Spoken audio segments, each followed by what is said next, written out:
from the station that's on your side. This is News 12, NBC 26 at 11. A new indictment against former President Donald Trump, additional charges found in the classified documents case. Plus, we're learning more details about how a sixth grader was left inside Schofield Middle School for hours. The child's mom tells News 12 she's reached out to all of the school board members and only heard back from one. Our Sydney Hood did the same. No one responded to her, but we were able to reach out to the school district and they did get back with us, right? That's right, Laura. We couldn't reach the school board members, but the school district did finally respond to our request today, 24 hours after we first reached out for answers, saying they didn't realize our original request about the story was this urgent. Platavia Brown doesn't have transportation, so she Ubered with her son to the first day of school to make sure he was registered and would have a bus home. She told me she would call me if it was an issue. I didn't get no call during the school time. Instead, her phone rang almost an hour after the last bell. On the phone was her son's middle school telling her they did not have a bus for him. She doesn't have a car, and all the taxi services were backed up for hours. Another call comes in 20 minutes later saying the principal of Schofield Middle School would bring her child home around 5. The school district says teachers, staff, and administrators are not allowed to drive a child in their personal vehicle. The school can request transportation by a public safety officer. Meanwhile, time passes by, it's 5 o'clock, and her son is still not home. She then sends a friend who lives close by to check things out. He went knocking on the door, doing the buzzer that they have, the intercom buzzer. No answer. No answer, but the school district says 2 custodians and the principal were somewhere in the school at this time. Adding the principal nor the custodian saw the student sleeping in the front office or had any knowledge the student was inside the building after all other students had been picked up. At 6:30, a call is made to the police by the boy's mom. At 6:48, he was found inside the school. In their report, the sheriff's office concluded no one was in the school, but only her son. The school district says the custodians didn't leave until 7:30 and the principal didn't leave until 10. I'm having more conversation with him, like, how you forget my child? Like, you're a principal. How do you forget that it's a child waiting on you? He was like, I left from out of here at 10 o'clock last night. I thought somebody picked him up. So, okay, now either did you forget or you thought somebody picked him up? Which one is it? In the district's statement, they say, we are very concerned to learn about this unsettling experience and are eager to reassure this student and parent that Schofield Middle is a nurturing environment. And we asked the Aiken County School District how the student was left locked inside the school. The response was, quote, it was very busy in the office after school on the first day of the new school year. The principal was managing multiple requests while simultaneously attempting to communicate that all children would safely get home. That communication was relayed to the parent through the office staff. When the principal returned to the front office after addressing other matters, he didn't see anyone in the office and believed that all students had been picked up by their parent/guardian, including those who at first stated they couldn't make alternate arrangements, but ultimately found a way to pick up their student from school. And what about her son? Has he been back to school? He hasn't been back to school, Laura. When we talked with her today and yesterday, she said that he hasn't come out of his room. He is terrified by what happened and doesn't want to be bothered. Okay, well, certainly hope that changes and everything's able to work out and move forward. Outside, it is going to be another switcher as we head closer to the weekend, Riley. Yeah, Laura, kind of more of the same in just about 10 minutes. The government unveiled new charges against former President Donald Trump today in the classified documents case against him. As CBS News correspondent Skylar Henry reports, there are also signs another indictment against Trump could be approaching after his actions following the 2020 presidential election. Special Counsel Jack Smith unveiled new charges against former President Donald Trump in the classified documents case. In the grand jury's updated criminal indictment, Trump now faces accusations that he and aides asked a staffer to delete camera footage at his Florida estate in an effort to obstruct the investigation. Trump was also charged with a new additional count of willful retention of national defense information. A Trump spokesperson said the new charges are nothing more than a continued desperate and flailing attempt by the Biden administration to harass President Trump and those around him and to influence the 2024 presidential race. A third defendant, Carlos de Oliveira, a worker at the property, was charged Thursday, along with Trump and his valet. Oliveira's attorney declined to comment. Campaigning in Iowa, Florida Governor Ron DeSantis, who is challenging Trump for the GOP nomination, was asked if Trump's legal troubles should disqualify him. At the end of the day, voters make that decision. The problem is, we've seen political indictments. Separately on Thursday, sources tell CBS News that attorneys for the former president met with officials at the special counsel's office investigating Trump's actions following the 2020 election. On a social media platform, Trump wrote, quote, "My attorneys had a productive meeting with the DOJ this morning, explaining in detail that I did nothing wrong, was advised by many lawyers, and that an indictment of me would only further destroy our country." Thursday's move brings the total number of charges Trump is facing in the classified documents case to 40. New in the Wellstar-Augusta University partnership just cleared its biggest hurdle yet. Georgia's Attorney General's office gave it the green light tonight. While the transaction is not complete, this is the biggest regulatory hurdle so far, and they say they aim to be done this summer. The Richmond County Sheriff's Office announced new grant money today to hire social workers to help go out on calls to help the homeless. In a meeting today, they talked about the teamwork it's really going to take to make a difference with such a complicated problem. People in Richmond County there at the meeting at the Kroc Center say they feel like it will take more than just the Sheriff's Office and local nonprofits working together. There is a disconnect from the individuals that are experiencing homelessness, experiencing crises, experiencing social problems, and the leaders who are responsible for determining where money goes to support those individuals and what policies are put into place to help those individuals. Chief Clayton with the Richmond County Sheriff's Office says the grant money for the co-responder program will roll out over the next 2 to 3 years. Today, a $15 million wrongful death settlement between Mallory Beach's family and Parker's Corporation has been signed and approved. They accused Parker's Corporation of selling the underage voters alcohol. Family lawyers have also been in legal battles against Alec Murdaugh and the estate of his son since that 2019 boat crash that killed Mallory Beach. He's a pathological liar sitting in the jail cell with his shirt off on his iPad, too much time on his hands, and so anybody that takes instruction or thinks that he's going to continue to call the shots, we need to finish with him so he loses his spotlight and he can go and spend the rest of his life with the officers.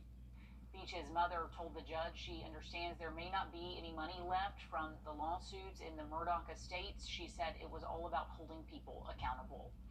Ronnie James headed home today following his release from the hospital for cardiac arrest. In a statement, a doctor from the hospital said the 18-year-old is now resting at home. The statement gives credit to the USC Athletics medical staff for their quick response. James suffered a cardiac arrest during practice Monday. They used a defibrillator on him. 2 cardiac screenings he did recently, both came back normal. Police in Colorado warning hikers to be alert after more than 6 attacks by a man outside of Denver. Investigators say a naked man is attacking women on hiking trails, and the incidents are escalating. The first happened in April. The victim escaped, but police never found the suspect. There was another case in June and 5 more this month, each attack becoming more aggressive. On the 24th, grabbed a woman and tried to tear her clothes off. So this is getting worse. Officials are asking hikers be vigilant, not to go alone, and to not stray from the trails. A high school teacher in Minnesota is accused of smuggling drugs into jail for the inmates. She was a part of a program called Ignite that helped inmates get GED and diploma degrees. Officials say she smuggled in 135 pills of fentanyl, along with weed and a cell phone to inmates. She's also accused of making 357 calls to inmates with the phone to have phone sex with them. Ignite will not be tarnished. It will not stop because of a drug smuggler, because of a rogue volunteer / vendor, or an enemy of this office, or anybody who doesn't want culture changed. The sheriff says the inmates took advantage of the teacher's low self-esteem. She is charged with 3 felonies that could put her behind bars for 30 years. Family members of the Gilgo Beach murder suspect returned home today. It is the first time in 2 weeks Rex Heuermann's now estranged wife and son have been at the house. Heuermann's charged with 1st and 2nd degree murder of 3 victims.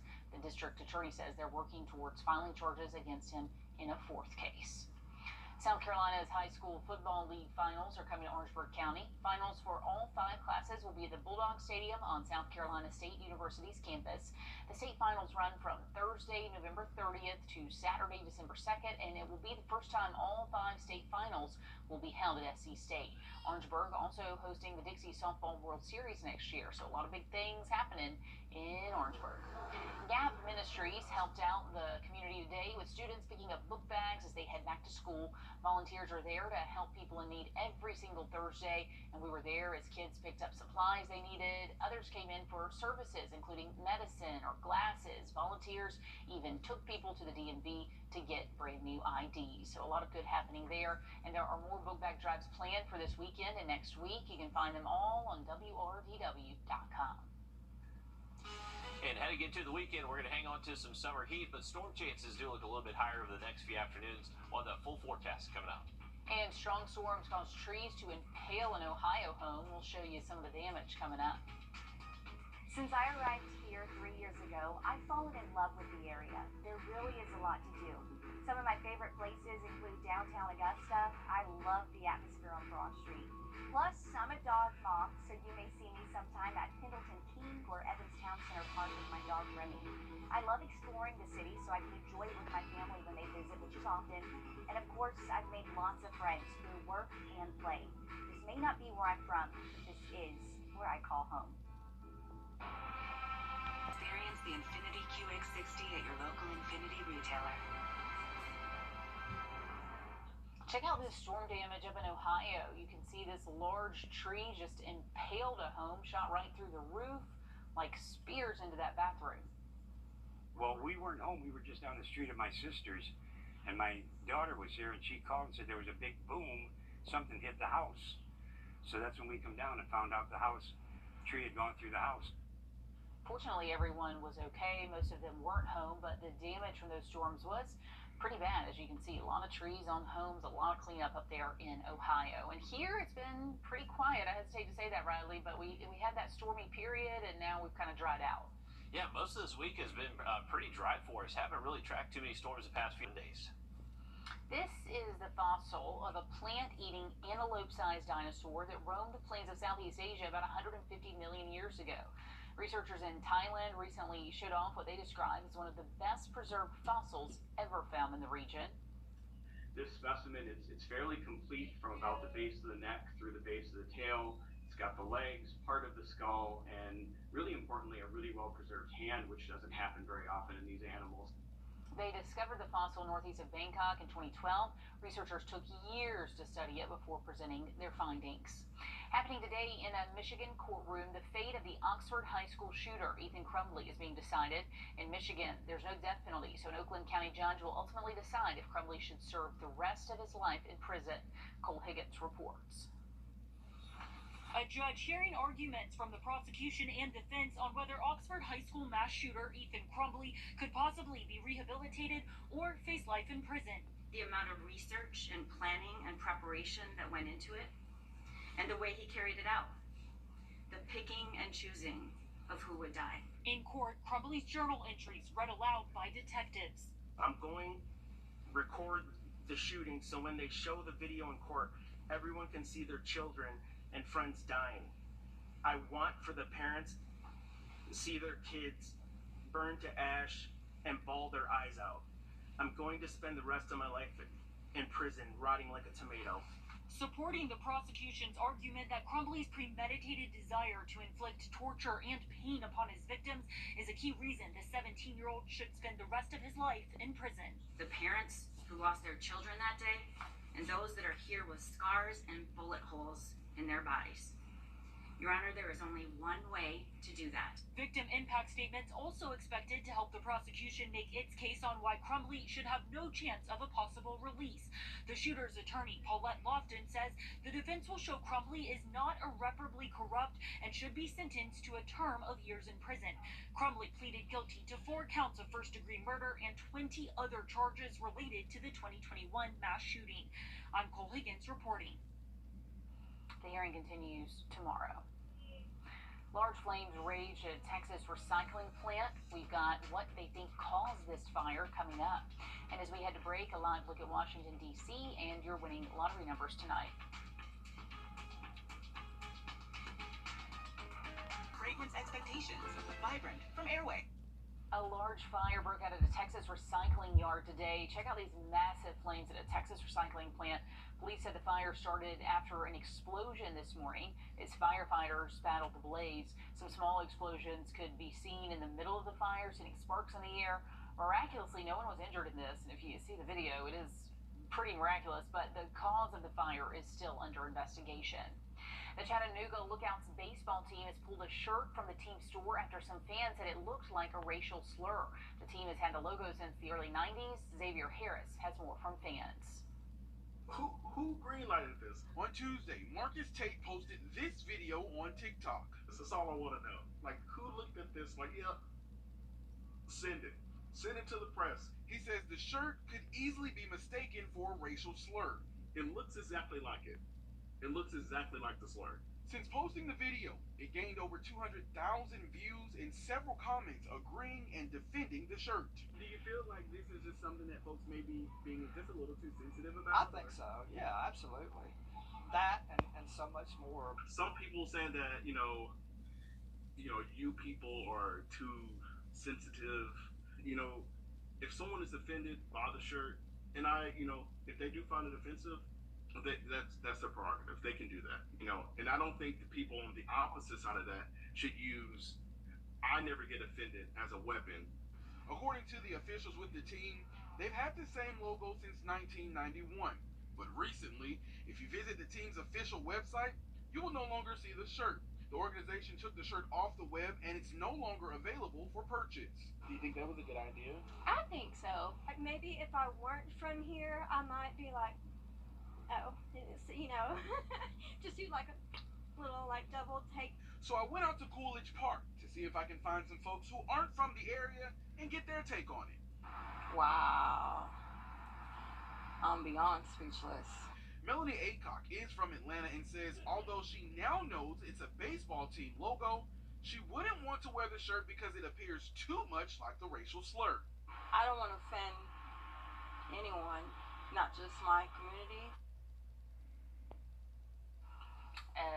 Yeah, we'll let you draw your own conclusions, but yeah, I think he might have a pretty solid point. The Barnwell 12U All-Stars are on their way to Alexandria, Louisiana for the Dixie Softball World Series. Dan tells us all about today's send-off celebration coming up next in sports.